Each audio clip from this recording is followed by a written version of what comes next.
নাম তার ফয়সাল। তিনি বরিশাল নগরীর পতিতা রাজ্যের রাজা।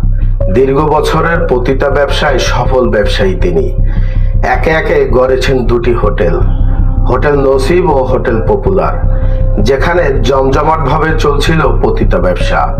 কিন্তু কথায় আছে, অবৈধ ব্যবসার দৌরত্ব বেশি দূর নয়। এবার হোটেল নসিবই নসিব পুরল তার। আজ হোটেল নসিবে যৌন উত্তেজক সিরাপ সেবনে সুজন দালাল নামে দুই সন্তানের জনকের মৃত্যু হয়েছে বলে অভিযোগ করেন স্থানীয়রা। তাদের ভাষ্যমতে সুজনের মৃত্যু হোটেলেই হয়েছে। হোটেল কর্তৃপক্ষ নিজেদের বাঁচাতে বরিশাল শেরেবাংলা মেডিকেল কলেজ হাসপাতালে রেখে আসেন তার মৃতদেহ।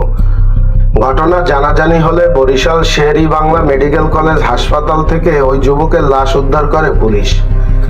পরে তার লাশ ময়নাতদন্ত শেষে পরিবারের কাছে হস্তান্তর করা হয়েছে। নিহত সুজন দালাল সদর উপজেলার চন্দ্রমোহন ইউনিয়নের ভেদুরিয়া গ্রামের বাসিন্দা। তিনি বালুর বাল খেড়ে চাকরি করতেন।